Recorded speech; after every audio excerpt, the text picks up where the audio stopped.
बस भैया तो तने छोड़ दो बाकी खड़ा रहा भाई जब नहीं बैठे तो हम लोग जबरदस्ती तो बैठा बैठा जी खड़ा रह पीछे से मार ले तो समझ में आए हां बाकी पूरा बोलो थोड़ा लड़की के नवा नवा गवना बात दुलावा समझावा करानी हो जो ने ई जवानी बात तो दिन ने खेला था बढ़िया आयस करा हां बढ़िया गदा करे अजोने दिन बुढ़ौती आ जाई तने राम राम तो खरे के बाद हां आई जीवन के कार से बन लई कई बात जवानी आई है जवानी बात बुढ़ौती आई भाई कहो सूरज जी आज तू जवानी अपन तू बुढ़ावा हां कहो अच्छा तो है कहां छोड़ के हां रामपाल खाड़ हुआ है दुल्हन समझावे पीछे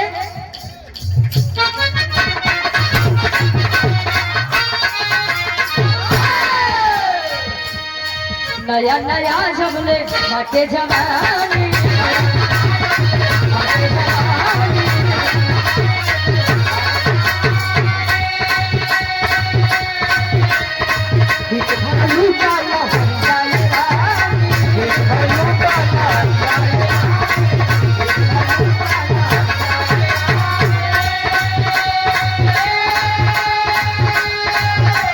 नया नया जबले बाटे जवानी भर लूटा हरी जाएगा चलो दुल्हन अपने सैया जी के समझावे तभी न रखो खोस पहिला तभी न रखो खोस पहिला तो सारी माया की भाई तभी न रखो खोस पहिला तो सारी माया की भाई ए राजा जी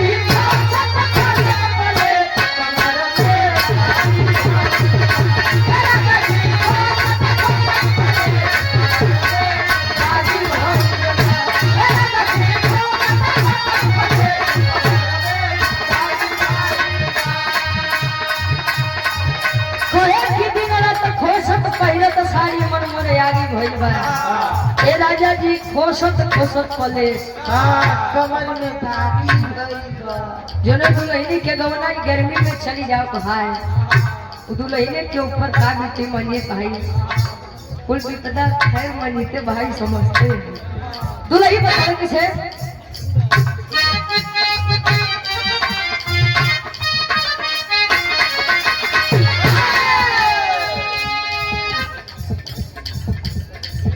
আহিরে বেঈমানা ले जाला जमाना ले जाला जमाना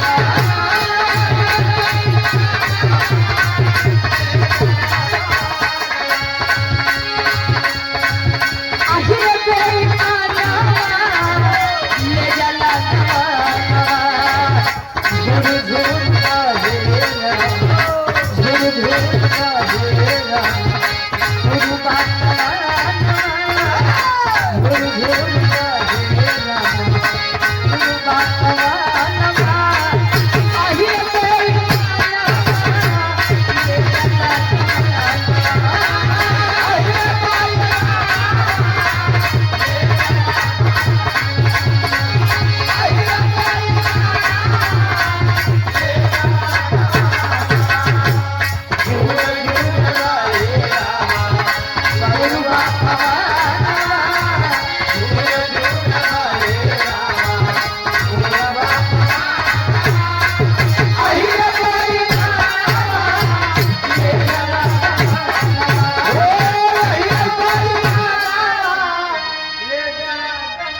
काहेला मनवा नहीं हो अहिरे बेग मनवा काहे गवन कुल अहिरे लेके आवा थे तार गवन के लावे रहनो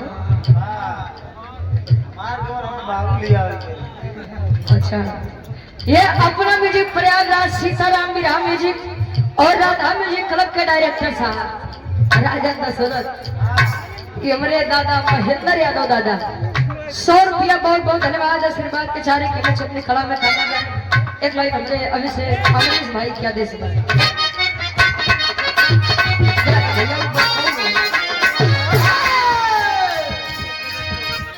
हिले के पलंगिया त रोज हिलता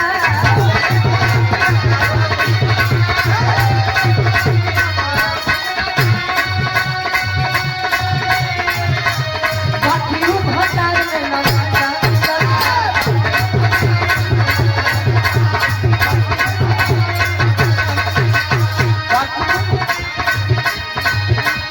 हिले के पलंगिया त रोज हिलता बाकी उ भटार में न जानता सौखी हो जाई है सौखी हो जाई है आई से मिलना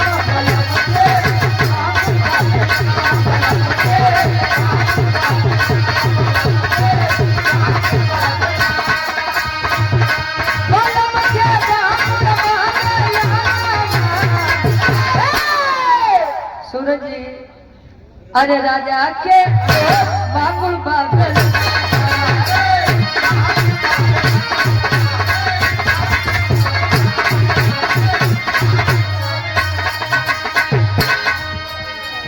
चिरकुट्टी चौराहा से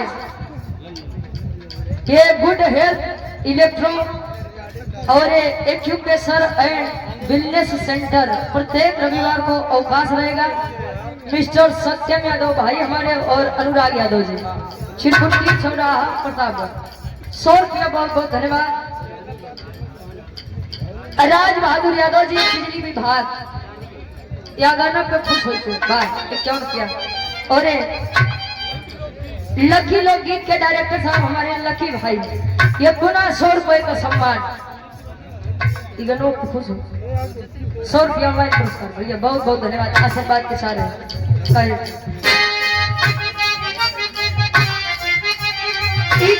इस सब बड़ी बार ट्रेंड करत बा लेखी कहते से भाई बच्चे बड़ी फिर छोड़ दे हरा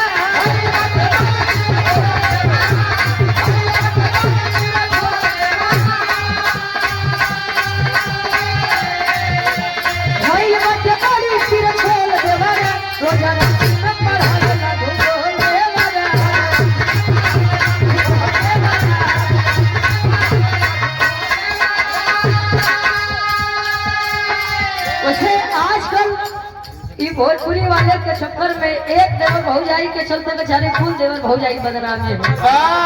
एक गाना याद है कि पतिया नतिया पटना बा तो देवरा ढोरी चटना बा कहे घरे आईबा जे बलमना बहेरवा से बात दिलवा लगा ले कलवा देवरवा से फिर आए छाया गाना की देवर जब खूब सूरत बा तब बतार के कवन जरूरत बा वही के चक्कर में देखता कितना मरद बेचारे अपने छोट भाई के ऊपर भरोसा नहीं करते प्रदेश जापान क्या करे प्रदीप भाई प्रदीप प्रजापति अच्छा पूजा म्यूजिक क्लब के डायरेक्टर साहब प्रदीप प्रजापति हंडिया प्रयागराज सेशन कराए हुए भाई के द्वारा 100 रुपये बहुत बहुत धन्यवाद। बिरहा स्टेज शो के डायरेक्टर साहब हमारे शिवा भाई अच्छा गोरेलाल 51 रुपये भैया बहुत बहुत धन्यवाद। माँ भगवती करे दिन रात माँ दुर्गावती आयुर्वेदिक फिजियोथेरेपी सेंटर 2 दिन पूर्ण शरीर की जांच एवं परामर्श निःशुल्क है। डॉक्टर चक्रवर्ती हमारे पूज्य गार्जियन ने हेमंत डिग्री कॉलेज कृष्णा पैलेस के सामने करकटेपुर करनाईपुर सिकंदरा प्रयागराज उत्तर प्रदेश मेरे गार्जियन के द्वारा 100 रुपया बहुत बहुत धन्यवाद। जब फिजियोथेरेपी हो तो चले 2-4 के ऊपर चले नहीं हो दुनिया पठाने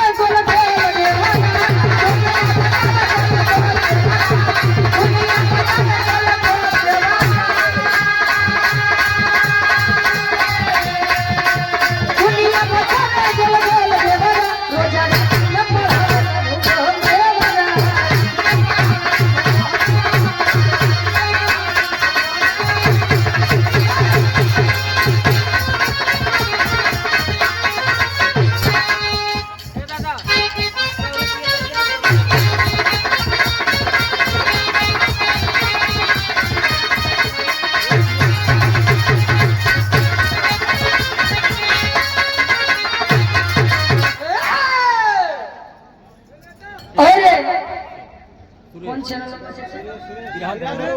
बिरहा धरोहर के डायरेक्टर साहब हमारे सुरेश यादव चाचा, डबल एजेंसी वाली, जो कि बिरहा जगत की बड़ी अच्छी गायिका हमारी बड़ी बहन ज्योति यादव जी के साथ आप संगत करते हैं। 100 रुपया हमारे खाते, 100 रुपया सुरेश खाते। अच्छा, अरे कल कमा 100 रुपया हमारे खाते, 100 रुपया उनके खाते, लेकिन आवा जबरी बुलाइए, वो तो हम जबरी दिया है, देते हैं नहीं तो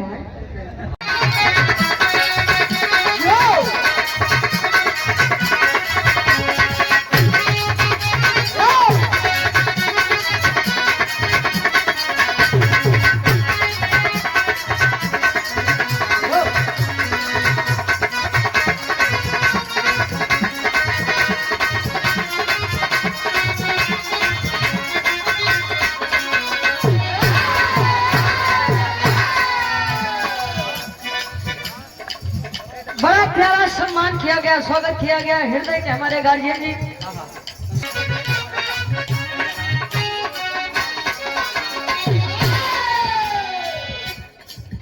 मौसम है आशिकाना, मौसम है आशिकाना, मौसम है आशिकाना, ऐ दिल कहीं से उनको ऐसे ढूंढ लाना। मौसम है आशिकाना, ऐ दिल कहीं से उनको, मौसम है आशिकाना, ऐ दिल कहीं से उनको ऐसे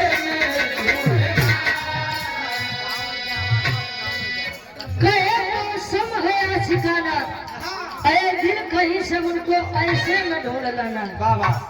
प्रेम, मोहब्बत, इश्क ऐसा चीज बा, इश्क नहीं हो इश्क। सूरज जी यार, इश्क में बड़ा रिस्क बा। बच्चा दे आप हाथ नहीं तो देखते हैं आजकल मेरा को सगाई करे के बाद पहाड़े से धक्का दे देती है।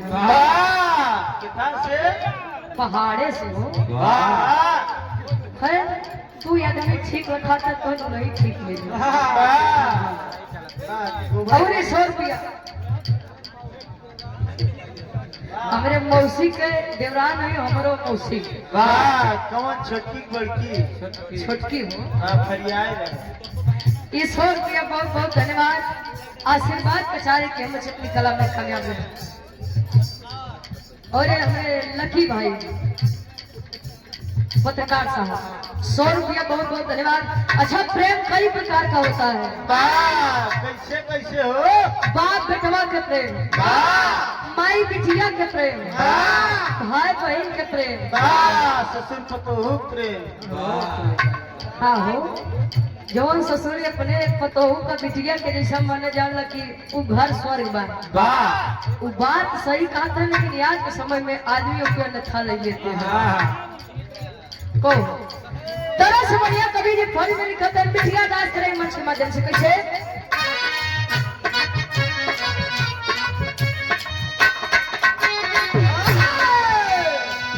सरिगम से स्वर सजाना,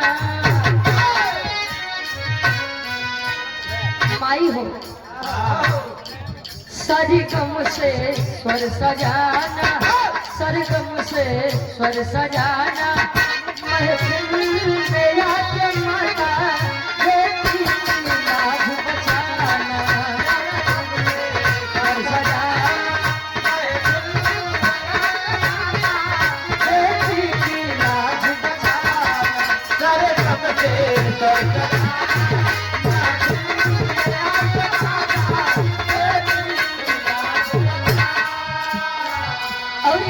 भैया के पुण्य माता जी और हमारी भी मौसी जी, ये मेरे मौसी के द्वारा 100 रुपया बहुत बहुत धन्यवाद। कि बिरहा सुने बजे पैदल से आया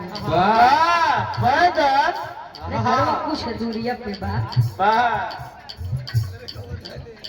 काहे पुलिस आदमी आजकल हवाई जहाज से कपड़े का हो 2 व्हीलर 4 व्हीलर काका ढाबा दादूपुर तालाब 24 घंटे उपलब्ध है सेवा।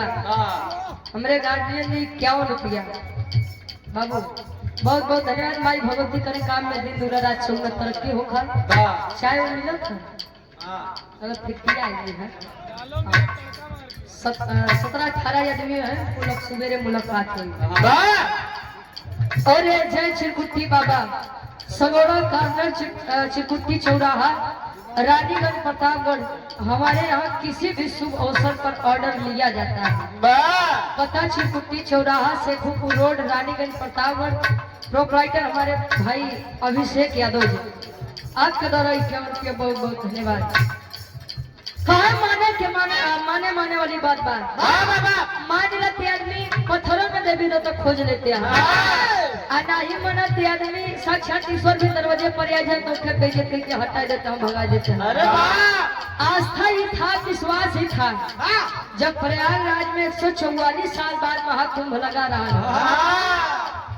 देश के मनो छोड़ा विदेश के आदमी आई के बतावा नहाई के तो बन भाई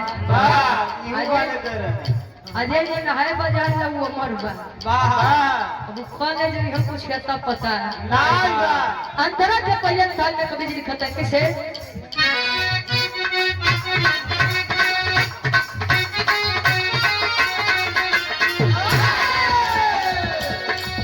दिल की तमन्ना मेरी दिल की तमन्ना मेरी अरदास तुम सुनो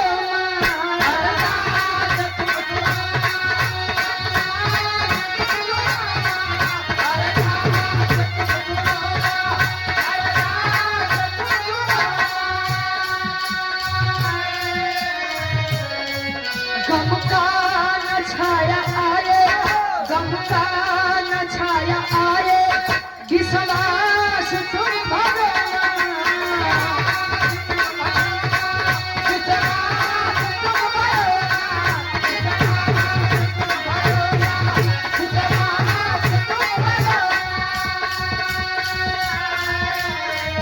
विश्वास तुम भरो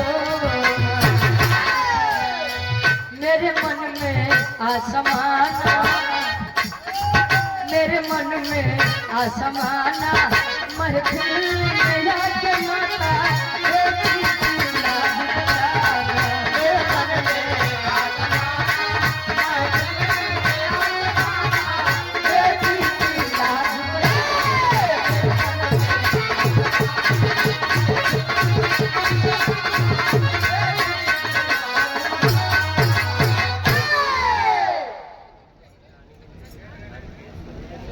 हरिकेश सरोज और दीक्षण सरोज ठीक आदत बुरी सुधार लो बस हो गया भोजन नहीं भैया भजन बात बिना भोजन के भजन कहाँ हाँ तो तू कलयुगी संत है ना का करबा अबे सुनबे बा क्यों राम के पुजारी बा क्यों श्याम के पुजारी बा क्यों आशा राम राम नहीं नारायण साईं के का करबो सूरज जी बस भक्ति होय के चाहिए जो तो गुरु मान कहो आखिरी भाग में बिटिया बताओ कि बिरहा जगत में हमारा खानदान का बा अब बिरहा जगत में हमारे माई बाबू के बा कैसे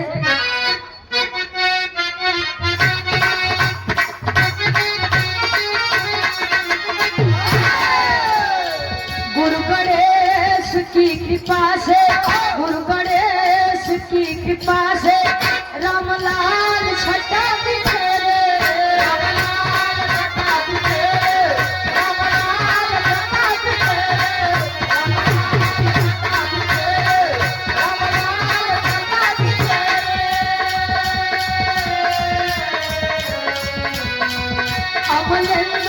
की कृपा से अपने की कृपा से अपना कभी न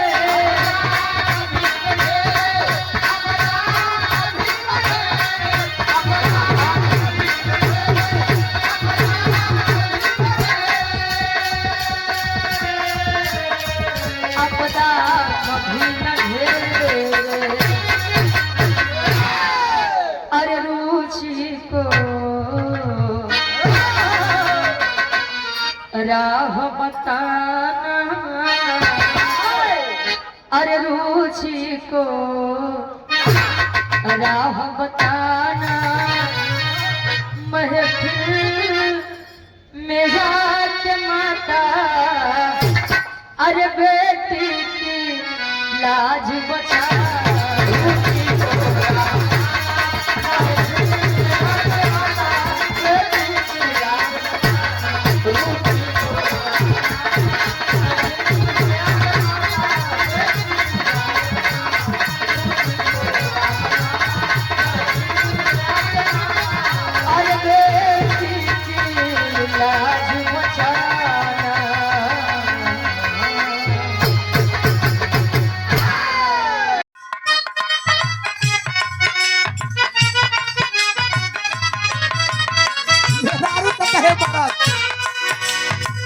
सोना रात के सागरी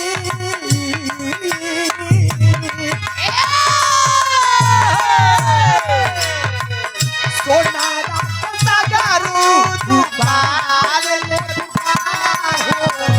सोना रात के सागरू दुकान ले सोना रात के सागरू दुकान ले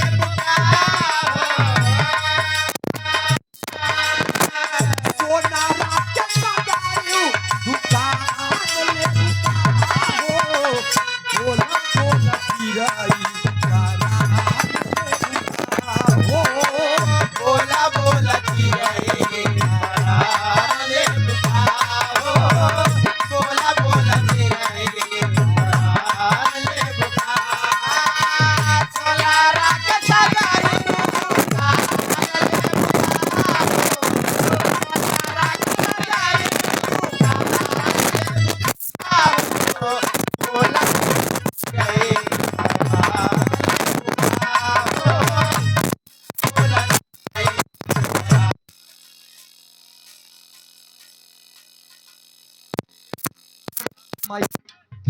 इस दुनिया में कोई हर इंसान व्यंजन के हिसाब से भोजन को चूज करता है, तो लोगों की बात ही छोड़ दीजिए। जमाना ऐसा है, केहू के नेनुआ पसंद बा, केहू के लौकी, केहू के बैगन, केहू के तरोई, केहू के मटर पनीर, तो केहू चिकन मटन में मस्त बा। उसी तरीके से लोग देवी देवता को भूत चूज कर रहे हैं।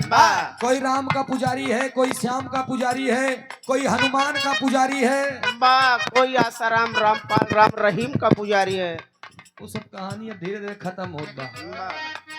लेकिन ई भाव में लड़का बताओ बा अपने माई के शेड़ों में जा करके कहता है, माँ मुझे इस मतलबी दुनिया से कोई लेना देना नहीं है, मैं एक बात कहना चाहूंगा। और बच्चा कहता है माँ से, माँ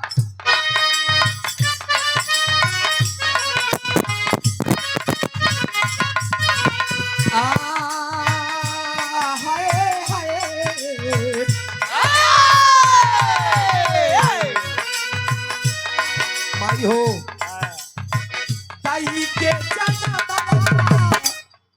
माई ताई के जन्म जीवन तार दिहलु माई ताई के जन्म जीवन ताई के जन्म जीवन तार दिहलु ताई के जन्म जीवन तार दिहलु हीरा के तरन से जनकार दिहलु माई, हीरा के तरन से जनकार दिहलु माई, हीरा के तरन से जनकार दिहलु माई, ताई के जलवा के तार दिहलु माई, ताई के जलवा के तार दिहलु माई, हीरा के तरन से जनकार दिहलु माई, हीरा के तरन से जनकार दिहलु माई। जमाना वो हो गया है, हर इंसान हमारे आपके सामने आएंगे, कोई भी हो, हम आपके सामने आएगा कोई भी इंसान तो बड़ी बड़ी बातें बोलेगा। जानते हैं क्या कहे कि बुरा जो देखा न चला, बुरा न मिलिया कोई, जो दिल खो जाए आपनो मुझसे बुरा न कोई। लेकिन वही इंसान हम आपके सामने से हटेगा तो हमारी आपकी ही बुराई करना शुरू कर देगा। ये आज का जनरेशन है, आज की दुनिया है, हकीकत यही है। एक दूसरे को लूटने के चक्कर में हर इंसान पड़ा है। भक्ति करो तो मन से करो, मुख से राम राम कह देना ये बहुत बड़ी बात नहीं है। वही हाल बा मुख में राम बगल में चोरी। लोग चाहे वो नेता हो या कोई इंसान हो, अगर बड़ी समाज बड़ी महफिल देखेगा तो यही बोलेगा कि दुनिया में माई बाप से बड़ा केहू बाटा है नहीं। लेकिन उसी के घर पे चले जाएंगे तो देखेंगे सबसे ज्यादा विपत्ति को सहते हुए उसी के माता पिता नजर आएंगे। भंडारी लाल विश्वकर्मा जी, राजेश कुमार विश्वकर्मा, राजेश कुमार विश्वकर्मा जी, भंडारी लाल जोकर के भंडारी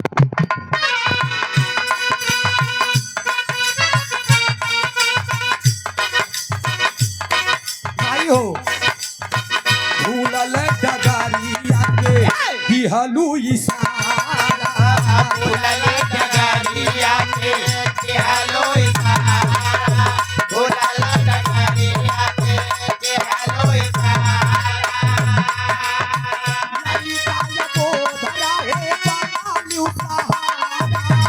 लइका पोधरा है पलालू सहारा लइका पोधरा है पलालू सहारा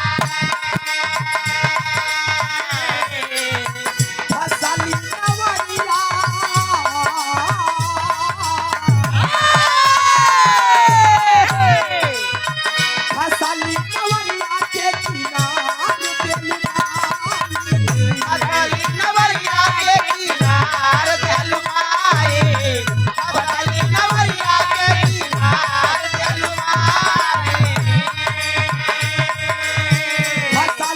नवरिया के किनार देलुमाए पीरा के तरन से जानकार देलुमाए पीरा के तरन से जानकार पीरा के तरन से जानकार देलुमाए हर मंच पर मैं एक ही बात बोलना चाहता हूँ और बोलता भी हूँ कि कोई भी इंसान इस धरती पर अगर पैदा हुआ है तो अपने माँ के उदर से पैदा हुआ है। अगर हमारे आपके माता पिता न होते तो हम सब इस दुनिया में ना होते अगर हम लोगों को इस दुनिया में पैदा करने वाले महान नहीं हो सकते तो क्या सोचते हैं कि हम लोगों को ज्ञान बताने वाला कोई भगवान महान हो सकता है? नहीं महाराज, सबसे पहले इस दुनिया में अच्छा हर इंसान की बात है। एक बात मैं कहता हूँ कि माई से बड़ी देवी और बाबू से बड़ा देवता इस दुनिया में केहू बाटे नहीं। लेकिन आज के दौर में आज के इंसान किसी के हैसियत किसी के औकात का अंदाजा लगाते हैं जो तो जानते हैं कैसे? केहू के हाथे में देख लें अगर 8-8 10-10 ठी अंगूठी बा सोने के, मोट के 10-15 ठी जंजीर पहने हैं, लग्जरी कार से चलत बा, तो मनई कहे बहुत बड़ा बहुत अमीर आदमी बा। ऐसी बड़ा अमीर आदमी केहू बा नहीं। ऐसे अंदाजा नहीं लगाते साहब। मैं कहता हूँ अगर आपको अंदाजा ही लगाना है तो 10 अंगूठी पहने रहे, जंजीर पहने रहे, 10 तल्ला घर रहे, लग्जरी कार से चले, उसके साथ कभी उसके घर पे जाइए और उसके घर पे जाने के बाद ये देखिए अगर उसके घर से उसके माता पिता मुस्कुराते मिल जाए तो ये जान जाइएगा कि ये सबसे बड़े अमीर का घर है। अगर माँ बाप भी लगते मिल जाए तो जान ला कि ऐसी बड़ा गलीच और ऐसी बड़ा बदनसीबी दुनिया में केहू बा नहीं। ये राम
मस्जिद हर इंसान जाए जाते भी हैं।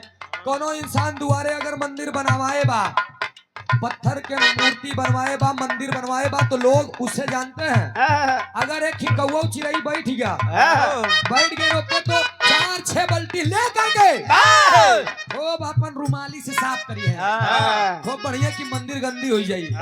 उस मंदिर को साफ करते हैं जो मंदिर ना कभी हमसे बोलती है, कभी हमें देखती है, न कभी चलती है, न इशारे देती है। उस मंदिर पर अगर कौवा चिड़ै बैठ गया तो बड़ी तकलीफ होता, मार धोवा था। लेकिन जो भगवान ने इतनी सुंदर मंदिर दे दी है, साक्षात बोलत बा, खात बा, देखत बा, सूंघत बा, चलत बा, समझत बा।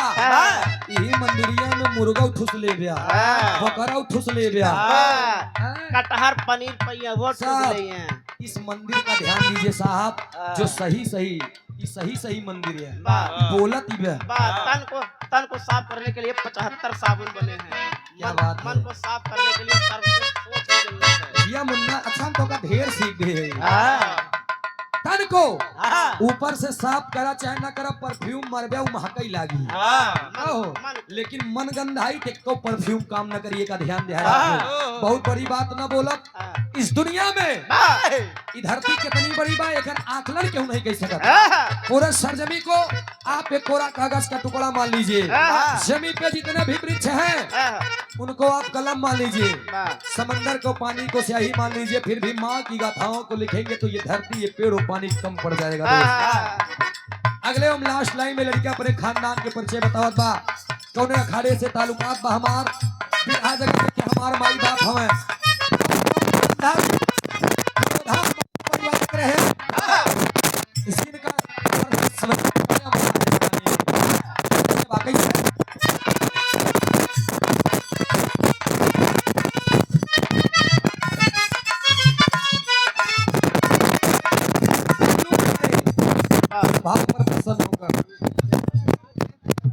अच्छा ठीक, बहु समाया का पुरस्कार श्री चरणों में कोट को नमन बा प्रणाम बा।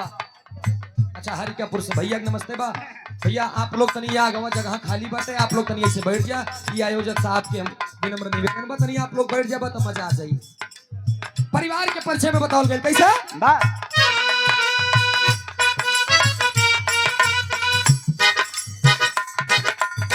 भुल्लू राम धार हैदर अली भै सपनावा, भुल्लू राम धार हैदर अली भै सपनावा, भुल्लू राम धार हैदर अली भै सपनावा। विमलिया मलेंदु भोजे राज के विमलिया मलेंदु भोजा राज के तरानावा, विमला मलेंदु भोजा राज के तरानावा। बिरहा में सूरज